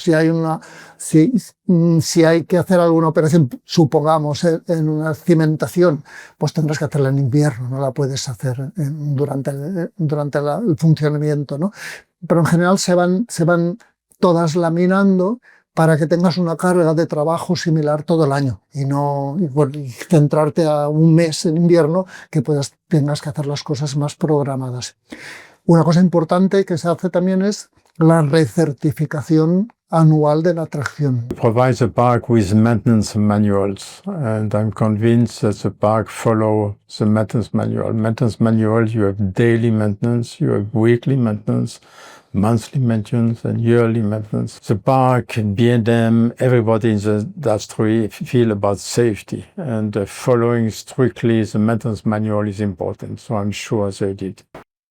El día empieza pronto en la Plaza Imperial. Los técnicos de mantenimiento empiezan sus rutinas cada mañana a las 6. Dependiendo del día de la semana, del mes o del año, el mantenimiento es más rutinario o más exhaustivo, yendo desde la revisión de la estructura hasta incluso el desamblaje y montaje de nuevo de los 3 trenes que pueden llegar a estar operativos en Dragon Khan. Hoy toca, en primer lugar, revisar los bogies, las estructuras que contienen las ruedas del tren y que permiten la movilidad de los vagones por el recorrido de la tracción. Se evalúa su correcto movimiento, el margen de rotación y el correcto engrase de las ruedas. Como en todo PortAventura, la seguridad manda, de modo que todas las rutinas de mantenimiento son preventivas. Tal y como nos mostraron Antonio Angosto y Antonio Pérez, el trabajo de mantenimiento y seguridad es previo y nunca posterior, ya que eso podría comportar problemas mecánicos que mantuvieran la tracción fuera de servicio. Posteriormente se evalúan los trenes, se comprueba su integridad y se hace un chequeo visual exhaustivo para comprobar que todo está en orden. Al mismo tiempo, el sistema de arneses es conectado y los cierres son comprobados uno a uno, así como los cinturones que los acompañan. A continuación, se hace una revisión estructural de Dragon Khan, de modo que los mecánicos recorren cada uno de los tramos que conforman el recorrido. Se empieza por los frenos finales, evaluando que la distancia entre ellos sea la correcta, y comprobando que los materiales que conforman las placas estén en buen estado. Al encontrarse en el exterior y tan cerca del mar, estas placas en épocas de calor y humedad pueden llegar a ser sustituidas a diario. A continuación se comprueban los frenos de emergencia que se encuentran a medio recorrido de la tracción, llevando a los técnicos a subir varios metros de altura para hacer las evaluaciones. Así, no es el punto más alto del recorrido al que suben, ya que también deben de hacer una revisión de la cadena del lift, la subida principal. Para ello, se colocan unos arneses de seguridad y suben hasta 45 metros de altura para comprobar el correcto estado de las vías y la cadena, así como el buen funcionamiento de la misma. En último lugar, solo queda revisar que las vías se encuentren correctamente engrasadas y sin ningún elemento que pueda entorpecer o hacer peligrar el buen funcionamiento de la tracción. ¿Eso supone recorrer a pie todo el recorrido? Bueno, todo no. Hay elementos que no se pueden comprobar caminando por ellos, así que hacen algo con lo que el más friki parque soñaría. ¿Quién no soñaría con poder cada mañana, teniendo el parque para uno solo, viajar en Dragon Khan? Quizás si lo hiciéramos cada día acabaríamos subiendo con la tranquilidad con la que lo hace Antonio. Para muchos y muchas de nosotros, el recorrido de Dragon Khan es algo que podríamos recitar tan de memoria como las tablas de multiplicar, pero para aquellos que no cuenten con esa suerte, van a tener la oportunidad de acompañarnos en un viaje como pocos hay. Una vez pasadas las pruebas diarias de seguridad y comprobados todos los sistemas, el tren es dirigido a la estación, saliendo de la zona de mantenimiento y colocándose en la zona de carga de pasajeros, listo para que el equipo de operaciones se haga cargo de Dragon Khan y poder abrir la atracción al público. Gracias a un correcto mantenimiento, Dragon Khan es capaz de seguir siendo el mayor emblema de PortAventura y mantener al visitante en vilo desde el primer momento, nada más salir de aquí, la estación. Para aquellos que forméis parte de los 100 millones de personas que han vivido en sus propias carnes la furia del espíritu atormentado del emperador que jamás reinó y que vaga por este esqueleto, preparaos para una experiencia que no os dejará igual. Empezamos saliendo de la estación, con una curva de más de 90 grados a nuestra derecha que nos sitúa en la parte inferior del lift, la subida con cadena de la tracción. Este sistema relativamente sencillo carga aproximadamente unas 4 toneladas para, a través de energía mecánica transferida a un motor, cargar de energía potencial el tren llevándolo a 45 metros de altura. Además, a medida que el tren va subiendo, un contrapeso añadido a la cadena va haciendo su trabajo para que ésta no se rompa. Para subir hasta la parte superior, cada tren de Dragon Khan cuenta con una pieza que encaja perfectamente en el engranaje de la cadena y lo transporta hacia la cima. Para evitar que en caso de emergencia el convoy cayera hacia atrás, cada tren cuenta con un sistema sencillo pero muy eficaz, el anti-rollback. Este sistema es tan básico como una consecución de dientes que se distribuyen a lo largo de la cuesta y una pieza con un muelle que va encajándose en los nombrados dientes. Del impacto de la pieza contra la estructura dentada proviene el famoso sonido de muchísimas montañas rusas al subir. Una vez arriba, con la adrenalina por las nubes, la cadena que nos ha impulsado hasta la cima nos soltará para encarar el pre-drop. Un espacio creado para no forzar la cadena con el peso de la inercia del tren.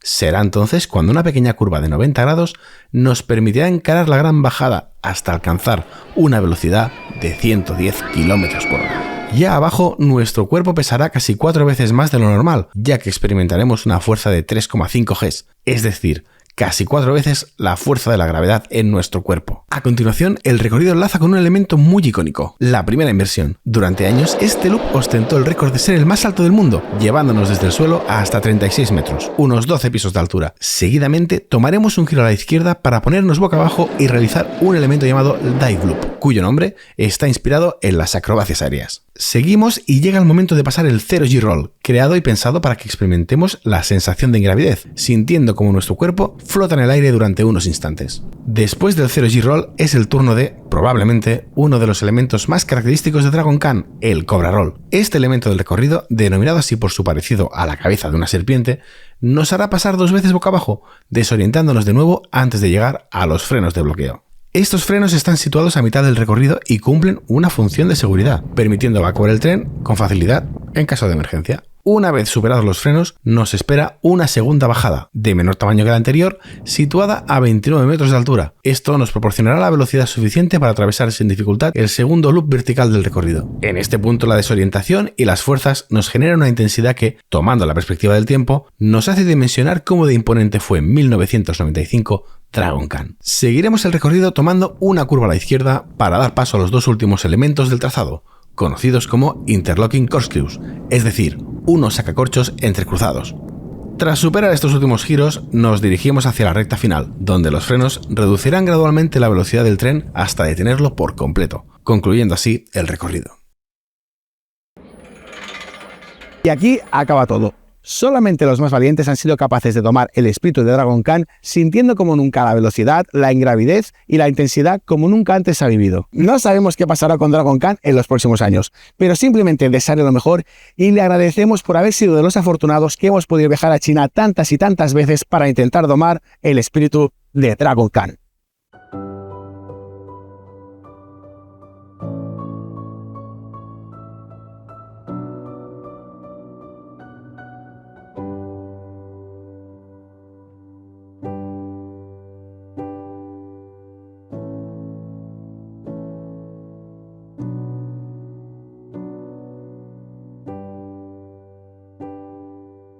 ¿Sabes lo que más me gusta de Dragon Khan? No hay un elemento, no hay un momento especial, sino que lo bonito de Dragon Khan es que la experiencia, si te subes delante o si te subes detrás, incluso en medio, es muy diferente. Entonces, Dragon Khan es una atracción que per se son varias atracciones en una, porque tienes experiencias muy diferentes. Nada que ver cuando estás en primera fila respecto a si estás en última fila. No sé si Dragon Khan durará 100 años, pero yo creo que hay elementos icónicos que sí, y además con la tecnología se puede hacer. Obviamente iremos cambiando partes, iremos cambiando pues, partes del track, de la vía, etcétera, diferentes elementos, se tienen que ir actualizando, eso es obvio. Y mientras la tecnología nos lo permite, la experiencia del cliente siga siendo buena, yo te diré que intentaremos mantenerla, porque al final es algo que nos define, ¿no? I've ridden every seat of Dragon Khan. I've ridden many times Dragon Khan, front row, back row, middle, and it was number 14 on our list. It's called SCB, which means B, the second sitting coaster. So for us, here, a place in our art, and so each coaster has an history. And we built, of course, 126 coasters, but each one is different. I think it's an outstanding experience. I think PortAventura chose a length and a height which allowed us to make something special. Inspiration or imagination, as you say, is the most important. It's what makes the difference between a good coaster and a coaster. The imagination, the experience you create. You need to feel that it's something you create with passion. A mí personalmente me gustaría verla rodar 30 años más. Para mí es muy especial lo que llaman el rugido, su ruido que lo produce la espina dorsal del track, que es de sección cuadrada y hueca. Yo recuerdo que en aquellos primeros años era lo que se oía en el parque cada vez que estaba rodando un tren. El ruido de fondo era ese sonido. Y eso lo hace muy especial. Fue una atracción que creó un hito y seguro que sirvió de base para el desarrollo de otras que ha habido posteriores e incluso que han superado algunos parámetros de Dragon Khan. Es el dragón que vigila el parque, es el elemento más significativo del nudo imperial y es el que da vida y da color, el color rojo, que es el color de la suerte, en el mundo, en la civilización china, que nos ayuda a todos a seguir adelante. Pues para mí sería corazón, porque creo que es el corazón de PortAventura. Es un icono del parque y si un día se pierde, seguramente el equipo comercial del parque sabrá encontrar otro icono, ¿no? Pero un parque ha incorporado muchas atracciones posteriormente. Me atrevo a decir que ninguna ha llegado a ser tan icónica como el Dragon Khan. Sería una pena que desapareciera, es decir, se puede mantener siempre, puede estar siempre en perfectas condiciones, la tecnología lo permite y lo va a permitir. Yo no me imagino PortAventura, pero lo digo desde el punto de vista sentimental, no me imagino PortAventura sin el Dragon Khan, que fue la primera montaña rusa que yo vi de pequeño y que la encontraba enorme, me la miraba y decía, pero ¿quién es el loco que está pensando que alguien se va a montar en esta montaña rusa y va a bajar por aquí? Porque forma parte del ADN, es como si le quitaras un brazo. Y quiero pensar que aunque envejezcan y se hagan viejas, pues se pueden cambiar las piezas y se pueden poner, es un clásico. Cuando lo hicimos, sobre todo elegimos muy bien el tipo de pintura, los colores también. Para mí es el símbolo del parque, ¿no? Entonces, para mí el Dragon Khan podemos ir modificando, adecuando a la nueva juventudes que voy, este nuevo perfil de personas, pero para mí el Dragon Khan es el símbolo, la nube de PortAventura, la skyline de PortAventura. It's the soul of the park because of it being the major attraction of the park that drives the circulation. And the newest, biggest, best element that Spain never had. It is the soul of the park, and it's designed to be so as a point of reference from within the park and as an icon from out of the park, from outside the park. Es un impacto, es un shock. Para mí subirme allá y subirme a casi 50-45 metros, me parece, de altura y que te tiren por allí. Pues no estaba acostumbrado, la verdad. Dragon Khan es Dragon Khan. Y el que quiere ir a ver Dragon Khan es lo que está allí. Es decir, yo creo que la personalidad de un parque lo marcan sus atracciones. Y yo creo que PortAventura no sería PortAventura sin el Dragon Khan. Yo creo que la gente cuando va a PortAventura quiere ver el Dragon Khan, quiere montar en Dragon Khan.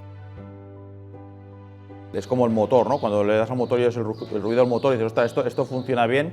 Dragon Khan muchas veces da esa sensación. Si Dragon Khan está parado, parece que el parque no funcione, ¿no? Que falta algo. Es como un sonido, como la banda sonora. Cuando funciona, puede haber otras instalaciones paradas o tal. Es como ese ruido de fondo agradable que dices, oye, esto que ruge, ¿no? Estamos vivos y todo funciona bien. It's very difficult. It was a happy project. It's thrilled millions and millions of people since we built it. You cannot sum it up in one word. For me, it's one of the highlights of my career. But I can't sum it up in one word. That would not do Dragon Khan justice to do that.